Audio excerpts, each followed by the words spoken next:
Good morning. Feel that. I hope you know. You obviously I know you guys are excited about the topics today, and especially this morning when we're going to talk about some really cool stuff. Great. I love the. So we're going to talk this morning about network authentication layers, multi-factor authentication, SIM agents and log monitoring, I love that. and phishing simulations, and Microsoft Entra ID. So you guys ready to go? Yeah. Oh yeah. Oh yeah. Conversation. Yeah. Look, they're already heading for the exits. We're absolutely not going to talk about all that stuff. That is what your IT and cybersecurity partners should be doing for you.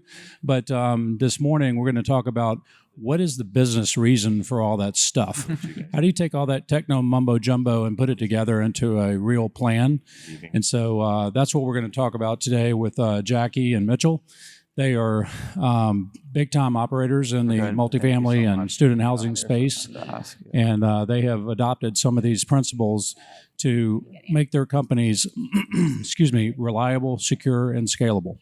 So that's how all of this stuff boils up into three main business objectives. And so a lot of owner-operators ask me all the time, is like, do we really need all three? Do we, is two okay? And I'm like, well, it kind of depends on your strategy. If your strategy is to grow, use institutional funding, use debt, secure, properly insure your assets from cybersecurity, then I would say absolutely you got to have all three. If you want to be a family office, you're not really growing that much, then you can probably drop scalability, but I would not drop reliability and security. So really, the most important thing is to link your business strategy with those objectives and then have your IT follow along very consistently. So if you're an IT person and understand all the techno mumbo jumbo, you've got to be able to translate it to those three business objectives and tie it to a strategy. And if you're a business person, you really just need to understand, how am I hitting all three objectives? So with that, I want to introduce Jackie Ware, CEO of Pegasus Residential in Atlanta, and Mitchell Smith out of Birmingham, Alabama with SPM. So why don't you guys talk a little bit, Jackie, if you want to start with what's your business environment and how does IT and cybersecurity align with those objectives in your business environment? Okay, thanks, Wade. Good morning, everybody. I hope you're having a great morning, off to a good start. I know IT is the first thing you want to talk about at what time is 8:30 at 9 o'clock this morning.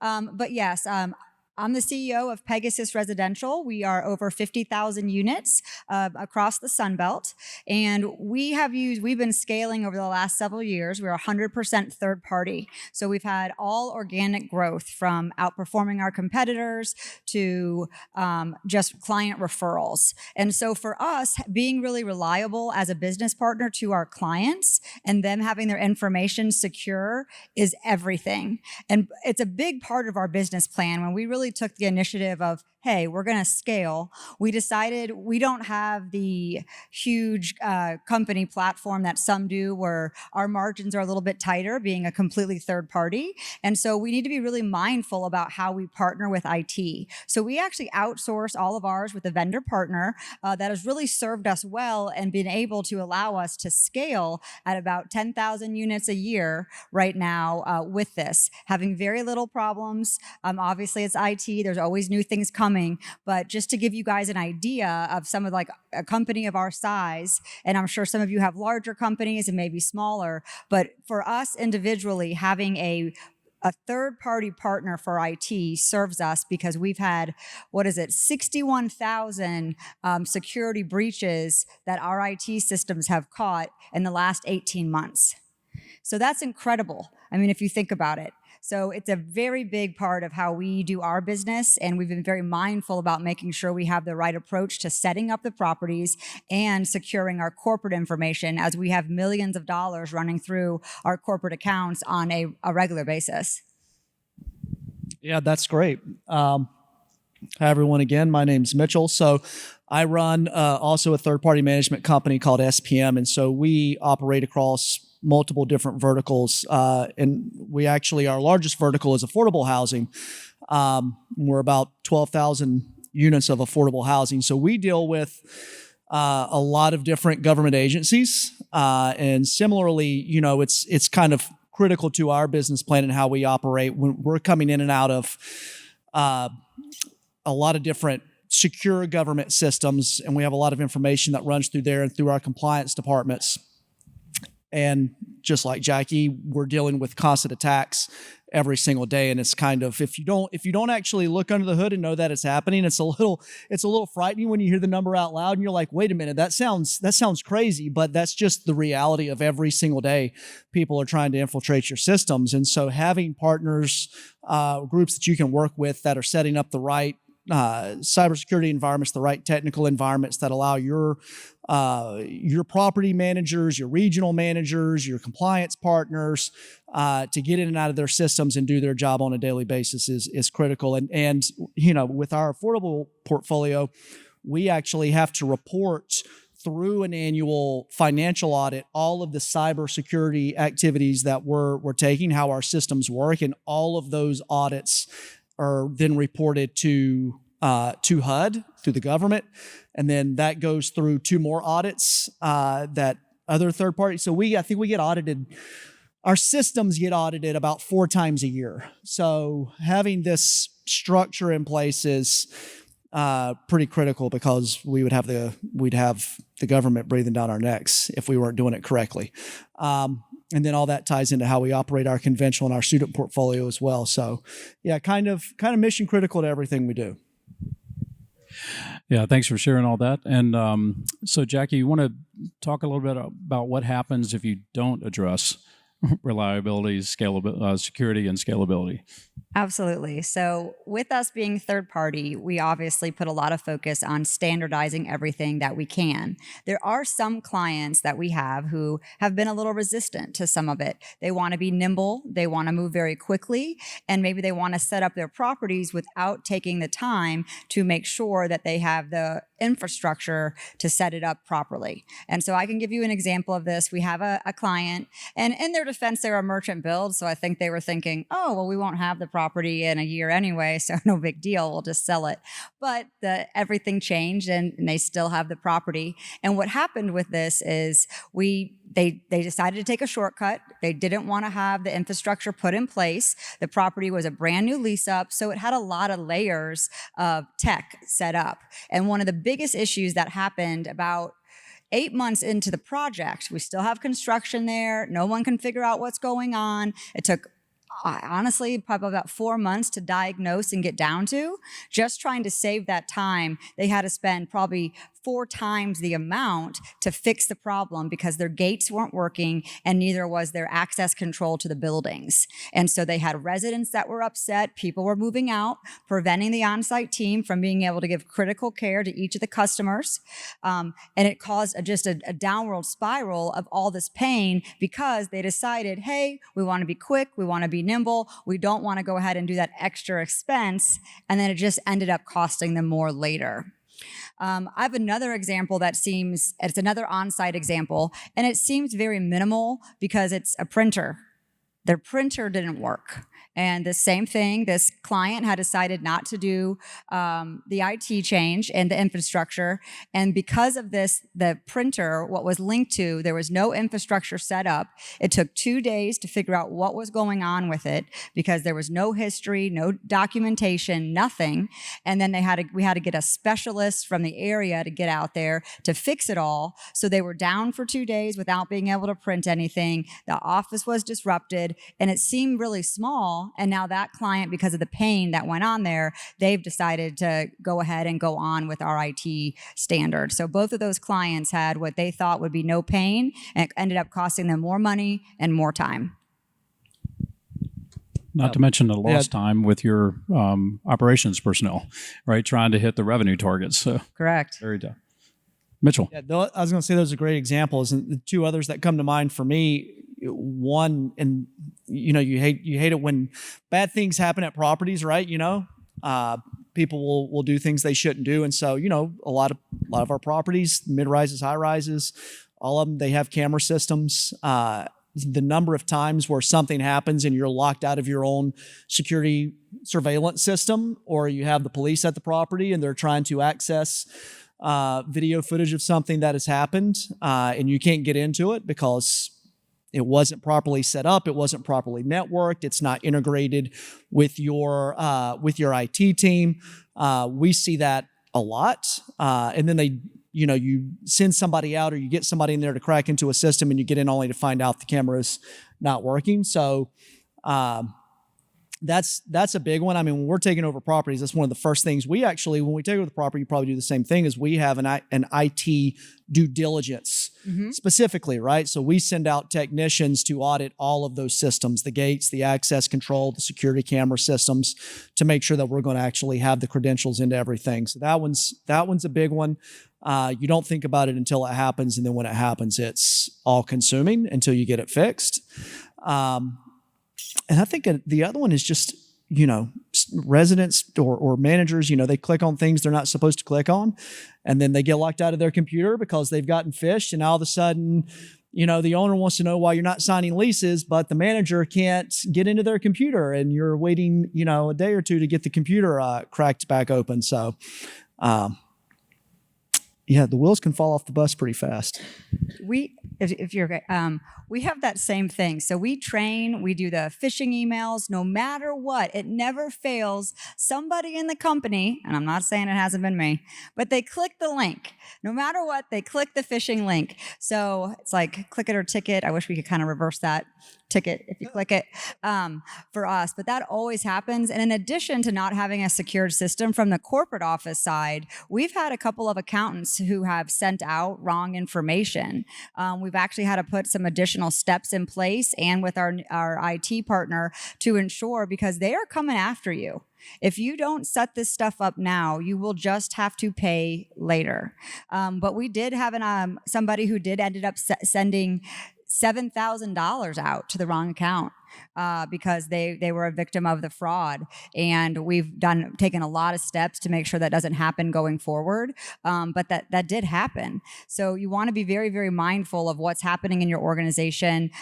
We have a lot of money to protect. We have a lot of different accounts for all of our clients. And it's very, very important that we have everything secure for them. Yeah, and this stuff is, it sounds really complicated and really hard, but it's actually not. If you take reliability, security, and scalability, and you break that down, there's probably only about 5 key things you need to be doing underneath each one of those objectives.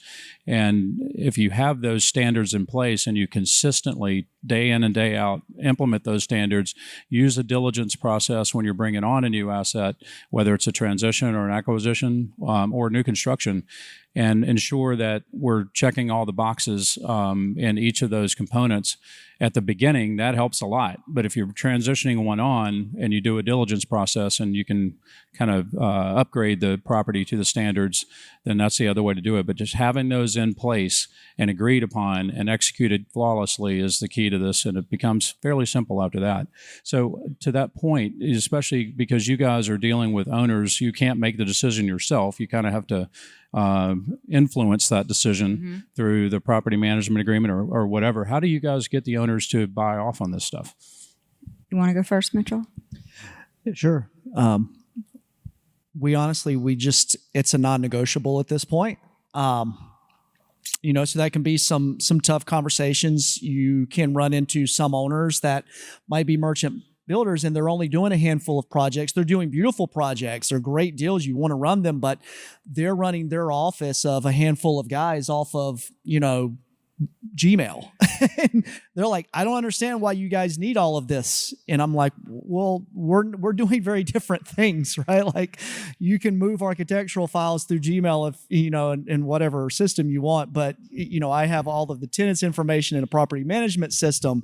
We have bank accounts and operating accounts and accounting. And so we can't just operate the way that you do. And so we've really just gotten to a point where the technology stack and the cybersecurity, all of this, it is what it is. And we do our best to explain why these things are critical. We spend a lot of time trying to educate, but we don't really negotiate on that.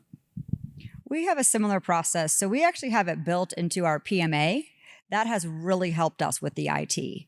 Actually, we get very little pushback. I will say when we first started implementing the big change, as we were wanting to scale, we were getting to a certain amount of units. We really needed to lock things down. There was from our legacy clients, but now going forward, similar to you, Mitchell, we spend our time educating. But honestly, if you find the right partner, or if you have an IT team, they can do a much better job, because I can't speak to it the way Wade can, or maybe even Mitchell.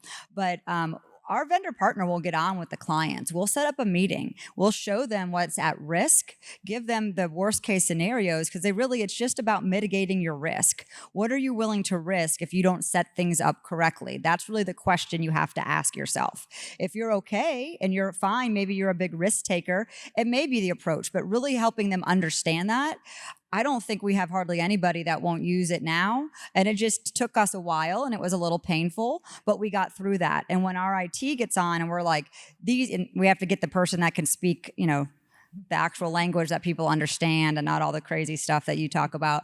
But when they're able to articulate the risk that they're monitoring, that's where the light comes on, and they make the decision to go ahead and make sure that they have reliable, scalable, and secure IT. I always have to laugh when I meet with an owner and say, okay, well, this is where you're not meeting standards. I mean, I'm talking about the basic standards. And they're like, well, we don't really care about that. It was like, okay, well, we'll visit that later. And then not even a week later, I get a questionnaire from their lender or their compliance department wanting us to check all these boxes, that we're doing all these things. And I go back to the owner and I say, well, you're sending this exact same questionnaire and asking us to check these boxes. I'm going to say no, and because you refuse to do the standards that we talked about. So that's one way to leverage that, is that the compliance team's not even talking to the asset management team. So if we can get those two together, that helps a good bit. Any other war stories that you guys might have? Do you want to tell them about Boris? Yeah, I mean, I would just say this: take it seriously. If you've not been through a cybersecurity attack or a hack, it's not necessarily something you want to live through. We about 7 years ago did endure a cyber attack. Somebody clicked on a phishing email, and I'm standing at my desk, and I see Susie, who's one of our VPs, is calling me. And so I'm like, oh, okay, Susie. I answer the phone. Hey, Susie. And I met with a thick Eastern European accent, and it's Boris. And Boris says, I've got your information. And I'm like, excuse me? And the attack had happened a few days earlier. Unfortunately, we actually had redundant systems. So they did infiltrate kind of the first layer. They didn't get any useful information from what they got into, but we were back up and running within about 30 minutes because of the systems we had in place. But they thought that they had hijacked our entire network and that we were completely offline, which we were working with the FBI and we allowed them to think. But yes, I had a whole conversation with Boris about how he was just a nice guy. He's a businessman. He's here to help me. I'm going to give him some money. He's going to make sure I don't get hacked again. Yeah, if you want to spend a lot of time with the FBI talking to Boris, by all means, don't take any of this seriously, and you'll have a blast. So that's a thought you can leave with, is do not get a call from Boris. Be reliable, secure, and scalable. All right. I'm proud of you for answering your phone. I wouldn't have ansed. Oh, no, it was your VP. It was Susie. That's right. That's the scary part. Yeah. All right. So, all right. Well, I think we are done. Any questions? I think we have a minute left. All right. Well, booth 613, if you guys have any other questions, I think these guys are going to be coming by for a minute or two, and then thank you. Come on, see us. Bye.